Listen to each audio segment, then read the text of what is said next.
ये कहानी मेरे एक दोस्त आजाद की है। एक दिन मैं किसी काम से बाजार गया था। वहाँ एक दुकान से मुझे कुछ सामान लेना था। अभी मैं दुकान के अंदर जा ही रहा था कि पीछे से आवाज आई, बाबूजी, भगवान के नाम पर कुछ दे दीजिए, मेरे बच्चे 2 दिनों से भूखे हैं। ये आवाज सुनकर मैं रुक गया, क्योंकि आवाज कुछ जानी पहचानी सी थी। मैंने जल्दी से पीछे पलटकर देखा तो मेरे सामने एक 25-30 साल का नौजवान खड़ा था। कपड़े मैले कुचैले थे और जगह जगह से फटे भी थे। उसकी इस गरीबी हालत के बावजूद भी मैंने उसे पहली नजर में ही पहचान लिया। ये मेरा दोस्त आजाद था। वो मेरे सामने हाथ फैलाए भीख का इंतजार कर रहा था, मगर उसकी ये हालत देखकर मेरा दिल खून के आंसू रोने लगा। फिर मैंने लपक कर उसे गले लगा लिया और पूछा, मेरे भाई आजाद, मेरे दोस्त, तुम इस हाल में कैसे पहुंच गए? वो थोड़ी देर के लिए तो हैरान होकर मुझे देखता रहा और आसपास के राहगीरों ने भी एक मैले कुचैले फकीर को गले लगाते देखकर हैरत और नफरत की मिली जुली नजरों से मुझे देख रहे थे, लेकिन मुझे किसी की परवाह नहीं थी। अपने खास दोस्त को इस हाल में देखकर मेरे दिल में आग लग गई थी। आजाद ने भी मुझे पहचान लिया था और मेरे गले लगकर बच्चों की तरह फूट फूट कर रो रहा था। मैं उसे साथ लेकर पास के ही एक होटल में चला गया और एक कोने में एक खाली टेबल देखकर उसे बिठाया, उसके लिए चाय मंगवाई। फिर उससे पूछा, अब बताओ तुम इस हाल में कैसे पहुँचे? पहले तो वो थोड़ी देर के लिए मुझे देखता रहा, उसकी आंखों से आंसू निकल रहे थे। फिर उसने अपने होश संभालते हुए अपनी कहानी कुछ यूं सुनानी शुरू की। तुम तो जानते ही हो कि मैं अपनी पत्नी के गहने और घर की कीमती सामान बेचकर शहर चला गया था। बस वहीं से ही मेरी बर्बादी की कहानी शुरू हुई। ये कहकर उसने चाय की आखिरी घूंट अपने गले में उतारी, कप को एक तरफ रखा, अपने आंसुओं को पोंछा और कहने लगा, कई दिनों की भाग दौड़ के बाद आखिरकार मुझे एक कंपनी में नौकरी मिल ही गई। ये एक कंस्ट्रक्शन कंपनी थी। इस कंपनी के मैनेजर मेरे बहुत अच्छे दोस्त थे। उन्हीं की ही मदद से मुझे ये नौकरी मिली थी। वैसे तो मैनेजर साहब हमारे गांव के ही थे, लेकिन कंपनी में मैनेजर होने के बाद हमेशा के लिए शहर में ही बस गए थे। उन्होंने ही मुझे नौकरी पर रखा था। कंपनी का एक नियम था कि काम पर आने वाले नए व्यक्तियों को कंपनी के ऊंचे ओहदे पर नहीं बिठाया जाता था। इसीलिए मुझे भी बाकी मजदूरों की तरह खुदाई का काम दिया गया। लेकिन मैं पढ़ा लिखा था, इसी वजह से और मैनेजर साहब के गांव के होने की वजह से कंपनी के मालिक ने मुझे कंपनी में सुपरवाइजर बना दिया। कंपनी का काम बड़े बड़े पहाड़ों को तोड़कर सुरंग बनाने का था। इस काम में कभी कभी पुरानी मूर्तियां, खजाने और हीरे मोती निकल आया करते थे, जिसे सरकारी खाते में जमा कर दिया जाता था। मेरा काम खुदाई के दौरान मजदूरों पर नजर रखना और वहां से मिलने वाले कीमती सामानों को कब्जे में लेकर कंपनी के मालिक तक पहुंचाना था। उन कीमती सामानों को मालिक ही सरकारी खाते में जमा करते थे। वहां काम करते हुए मुझे ये पता चल गया था कि कंपनी इन बेशकीमती सामानों को स्मगल करके दूसरे देशों में बेचती है, लेकिन ये उनका निजी मामला था। मुझे इससे क्या लेना देना, इसीलिए मैं चुप था। वैसे भी कंपनी के सेठ मुझ पर बहुत मेहरबान थे। वो मेरा बहुत ख्याल रखते थे, इसीलिए मुझे उनसे कोई शिकायत नहीं थी। वो मुझ पर अंधा विश्वास करते थे। खुदाई के दौरान मिलने वाले बेशकीमती मूर्तियों को देखकर कई बार मेरे मन में लालच आ जाता कि मैं इनमें से एक आध रख लूं, मगर मेरा ज़मीर मुझे इस बात की इजाज़त नहीं देता था। कंपनी में काम करने वाले सभी मजदूर शाम को काम खत्म होने पर कंपनी से थोड़ी ही दूर पर अपना अपना टेंट लगाकर वहीं पर रहते थे। कंपनी के नियम के अनुसार काम खत्म होने पर जब सभी मजदूर अपने टेंट में जाने लगते तो उनकी खूब अच्छे से तलाशी ली जाती थी। तलाशी लेने वाले कंपनी के ही आदमी होते थे, लेकिन कंपनी के मालिक मुझ पर पूरा विश्वास करते थे, इसीलिए मेरी कभी तलाशी नहीं ली जाती थी। इसी वजह से वहां से कोई चीज ले आना मेरे लिए कोई मुश्किल बात न थी। कंपनी से टेंट तक आने के लिए मुझे एक जीप दी गई थी जो हमेशा मेरे पास ही रहती थी। टेंट कंपनी से थोड़ी दूर सड़क के किनारे पर लगाए गए थे, क्योंकि वहां पर काम करने वाले मजदूर आधी रात के बाद सुरंग के करीब जाने से भी डरते थे। दिन में वे कड़कती धूप में खुदाई तो कर लिया करते थे, लेकिन अंधेरा होने से पहले ही वे अपने अपने टेंट में चले जाते थे। मेरे पास जीप थी, इसीलिए मुझे कंपनी के काम से कभी कभी शहर के बाजारों में भी जाना पड़ता था। एक दिन मैं खुदाई से मिली हुई मूर्तियों को जीप में रखवा रहा था कि अचानक मेरी नज़र एक छोटी सी मूर्ति पर पड़ गई। ये एक छोटी सी मूर्ति थी और इसके माथे पर एक बेशकीमती हीरा जड़ा हुआ था। मूर्ति जमीन में गड़ी रहने की वजह से उस पर धूल मिट्टी जमा हो गई थी, लेकिन मैं उसे देखते ही जान गया था कि इस हीरे की कीमत लगभग 40-50 लाख रुपए है। कंपनी के मालिक के साथ काम करते करते मुझे हीरो की पहचान हो गई थी, क्योंकि वहां अक्सर ऐसे ही बेशकीमती हीरे निकला करते थे, जिन्हें मैं लेकर कंपनी के मालिक को दे आता था और उनसे उनकी कीमत भी पूछता था। मालिक को भी हीरो की पहचान थी। वे हीरे को देखते ही उसकी असली कीमत बता दिया करते थे। उस मूर्ति के माथे पर जड़े हुए हीरे को देखकर मेरी नीयत बदल गई। मैंने सोचा, अगर मैंने ये हीरा छुपा लिया तो मेरे सारे दुख दूर हो जाएंगे और सारी जिंदगी आराम से कटेगी।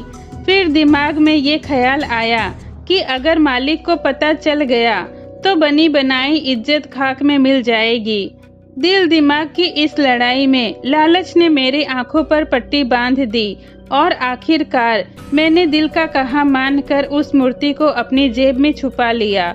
उस रात बाकी की सारी मूर्तियां मालिक के पास जमा करने के बाद मैं मैनेजर से मिलने के बहाने शहर आ गया और उस मूर्ति को अपने सामान में छिपा दिया। मेरा सामान मैनेजर के घर के एक कमरे में रखा हुआ था।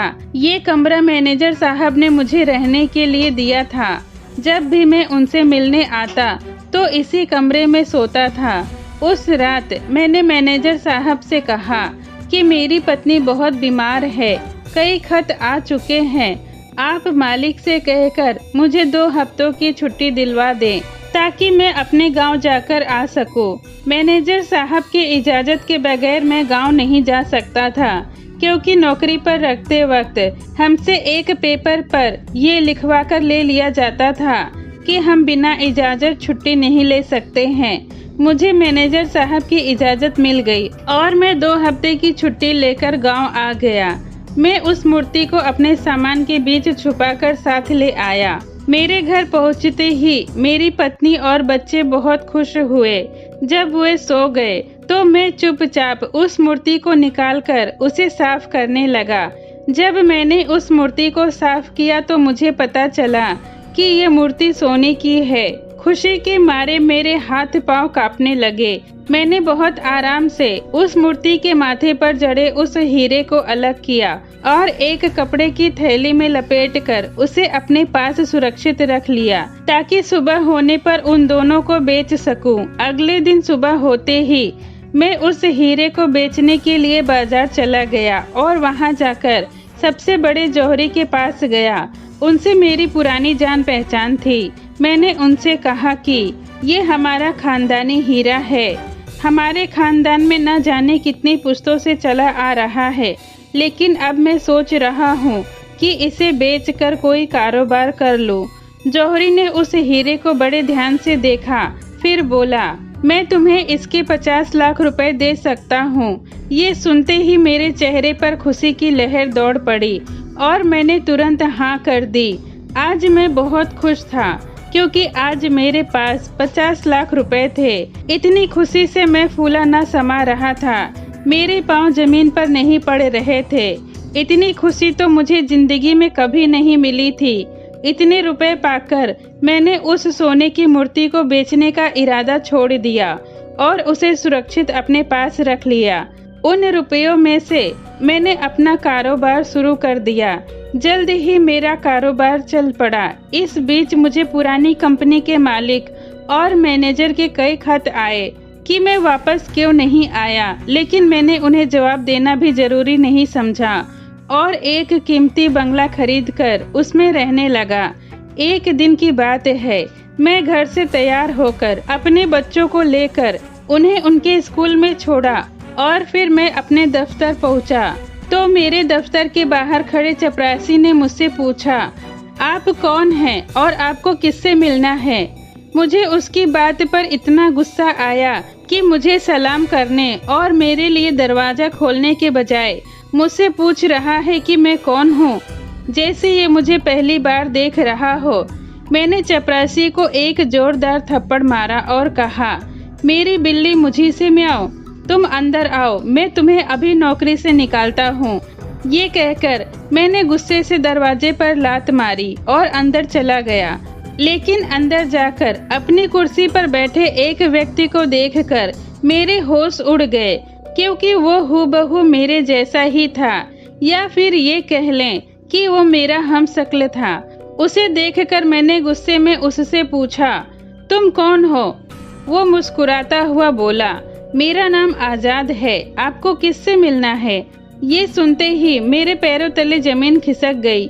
मैंने कहा, आजाद तो मेरा नाम है और ये दफ्तर भी मेरा है। ये सुनकर उसने सिगरेट का एक कस लगाया और उसका धुआं मेरे मुंह पर छोड़ते हुए बोला, शक्ल से तो आप पागल नहीं दिखते, लेकिन आपकी तसल्ली के लिए मैं आपको कुछ दिखा देता हूँ।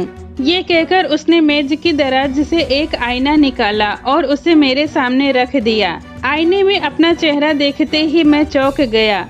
ये मेरी शक्ल ना थी, ये तो किसी और की शक्ल थी। अब मैं समझा कि चपरासी ने मुझे क्यों नहीं पहचाना।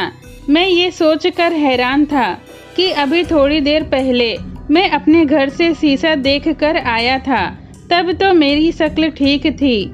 मैं इस बात पर हैरान भी था और परेशान भी, क्योंकि उस बहरूपिये ने मेरा सब कुछ लूट लिया था, और वो भी इस तरह कि मेरी बात पर कोई भी यकीन नहीं करेगा। मुझे हैरान खड़ा देखकर उसने चपरासी को आवाज लगाई। थोड़ी ही देर में चपरासी अपना गाल सहलाता हुआ वहां आ गया। चपरासी को देखते ही मेरे हमशक्ल ने कहा, हर ऐरे गहरे को मेरी बिना इजाजत के अंदर न आने दिया करो।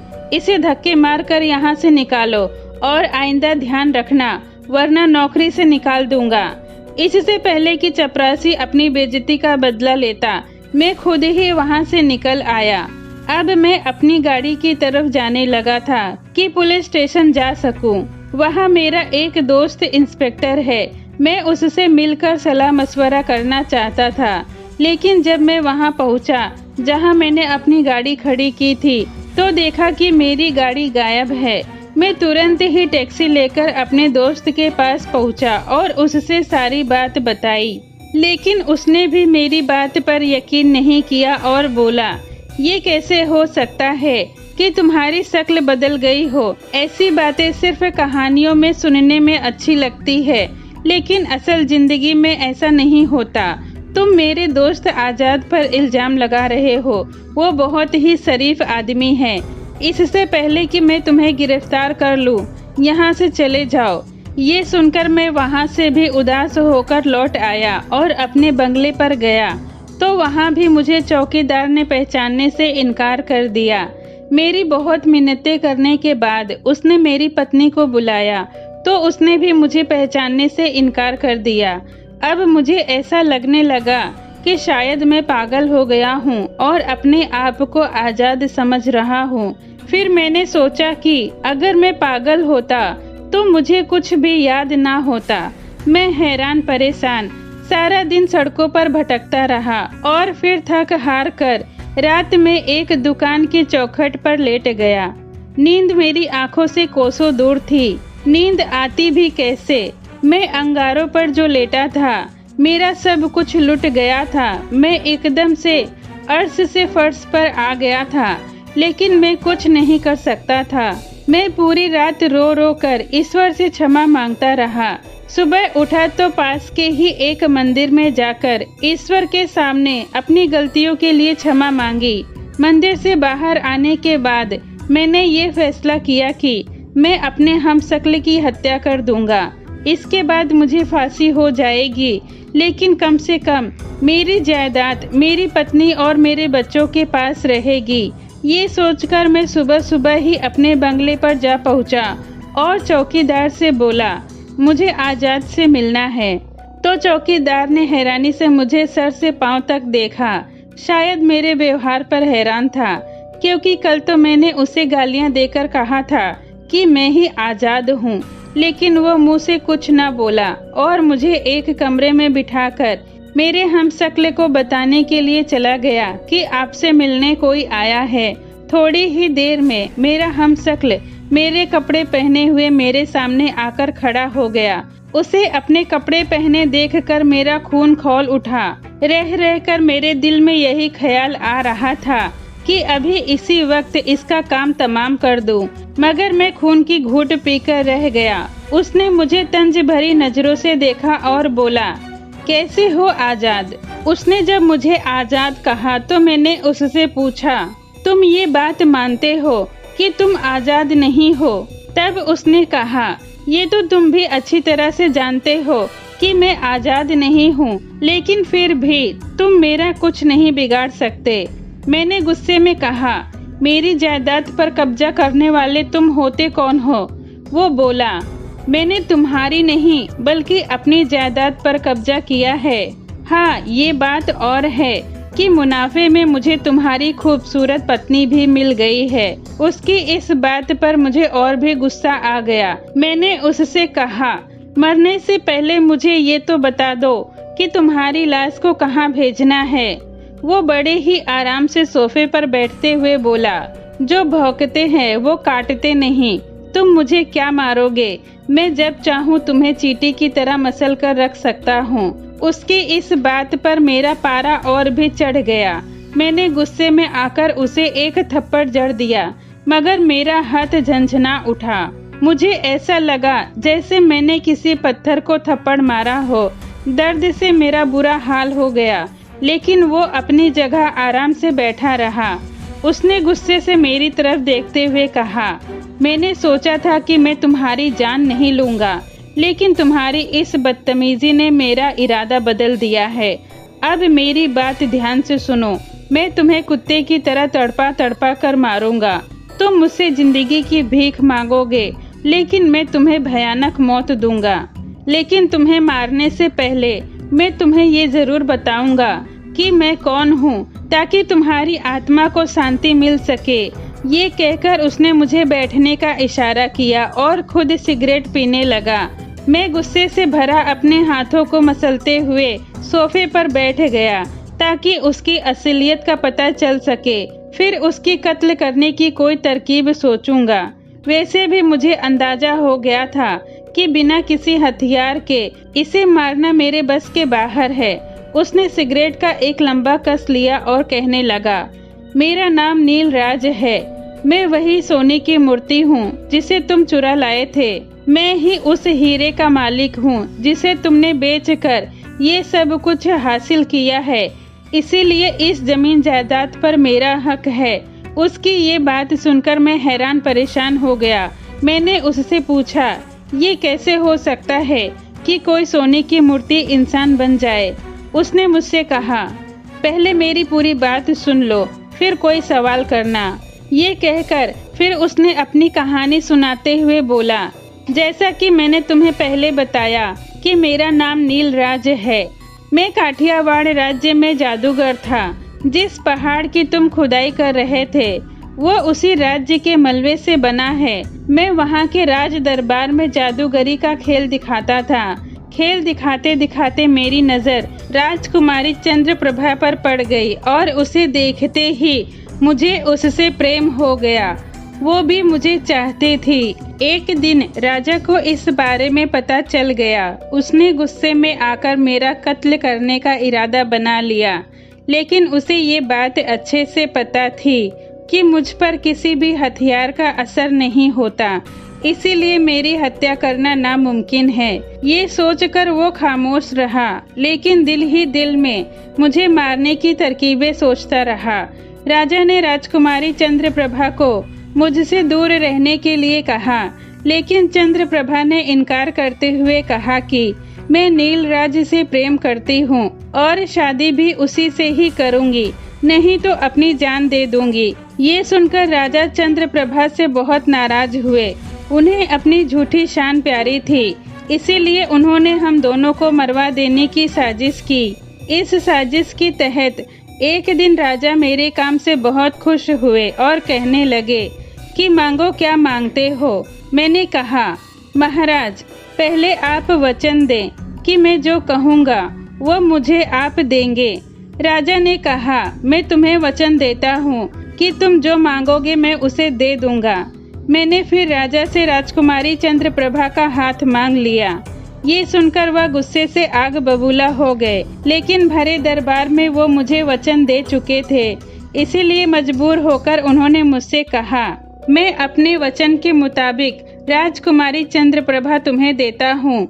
आज के बाद वो हमेशा तुम्हारी रहेगी। उसके कुछ दिनों के बाद राजा ने धोखे से दूसरे जादूगरों की मदद से मुझे एक सोने की मूर्ति में बदल दिया और राजकुमारी चंद्रप्रभा को एक बेशकीमती हीरा बनाकर मेरे माथे पर जड़ दिया और कहा, अब चंद्रप्रभा तुम्हारी है। जब तक चंद्रप्रभा तुम्हारे माथे पर जड़ी रहेगी तुम इसी तरह मूर्ति बने रहोगे। मुझे मूर्ति बने हुए कई साल हो चुके हैं। तुमने मेरी मूर्ति चुरा कर मेरे माथे से चंद्रप्रभा को अलग कर दिया और मुझे नई जिंदगी दी। मेरी शक्तियाँ आज भी मेरे पास हैं। मैं तुम्हारे इस काम से तुम्हारा एहसानमंद हूँ, लेकिन तुमने मेरी चंद्रप्रभा को बेचकर गलती की है, इसीलिए मैंने तुम्हारी जमीन जायदाद पर कब्जा कर लिया है। तुम्हारे एहसान के बदले मैं तुम्हारी जिंदगी बख्श देता, लेकिन तुम्हारी बदतमीजी ने तुम्हारी मौत को आवाज दी है। उसकी कहानी सुनकर मैंने कहा, मुझे ये मालूम नहीं था, ये सब मुझसे अनजाने में हुआ। क्या ऐसा नहीं हो सकता कि तुम मुझे माफ कर दो? तुम तो बहुत बड़े जादूगर हो, तो तुम बहुत ही आसानी से अपनी चंद्रप्रभा को उस जौहरी से हासिल कर सकते हो। मेरा हमशक्ल वो जादूगर कहने लगा, यही तो मुश्किल है। मैं इतने दिनों से इसी काम में लगा था, लेकिन कामयाब ना हो सका।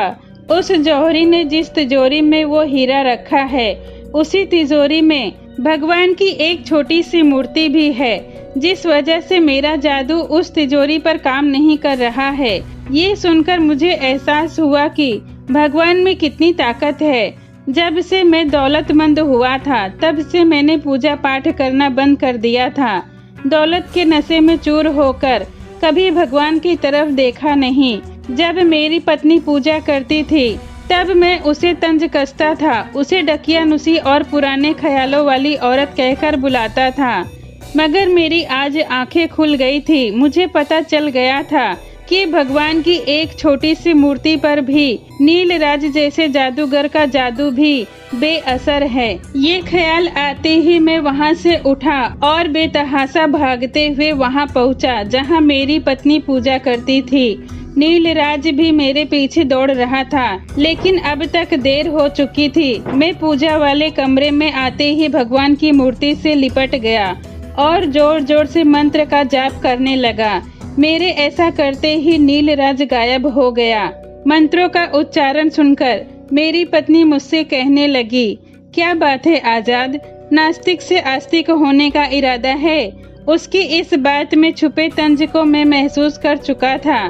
फिर भी मेरे लिए यह बहुत था कि मेरी पत्नी ने मुझे पहचान लिया था। मेरी शक्ल बदल चुकी थी।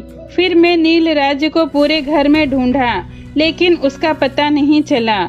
उस दिन मैं शाम तक सोया, क्योंकि पूरी रात का जागा था। बस यही सोना मेरी बदकिस्मती का सबब बन गया। अगली सुबह जब मैं अपने दफ्तर पहुंचा, तो पता चला कि मैंने अपनी कंपनी बेचकर पैसे ले लिए हैं। मैं समझ गया कि ये काम उस जादूगर नीलराज का है। घर पहुंचकर तिजोरी देखा तो उसमें से तमाम गहने, रुपए, पैसे गायब हो चुके थे। कुछ दिनों के बाद हमें वो बंगला भी खाली करना पड़ा, क्योंकि नीलराज जाने से पहले उस बंगले को भी बेचकर चला गया था। उस हीरे की असलियत बताने के लिए मैं उस जौहरी के पास गया। जब मैंने जौहरी से बात की तो पता चला कि कल ही किसी आदमी ने वो हीरा 70 लाख रुपए में खरीद लिया है। ये सुनकर मुझे चक्कर आ गया। मतलब ये कि नीलराज अपना काम करके जा चुका था, लेकिन वो जाने से पहले मुझे ऐसा जख्म देकर गया था कि जिसका भरना नामुमकिन था। मैं फिर से अर्श से फर्श पर आ गया हूँ। मुझे मेरे लालच की बहुत बड़ी सजा मिली है। अब मैं एक किराए के मकान में रहता हूँ और भीख मांग कर गुजारा करता हूँ, मगर फिर भी खुश हूँ क्योंकि मुझे मेरे बीबी बच्चे वापस मिल गए। ये कहकर उसकी आंखों में आंसू आ गए और मैं सोचने लगा कि दौलत का लालच इंसान को कहां से कहां पहुंचा देती है।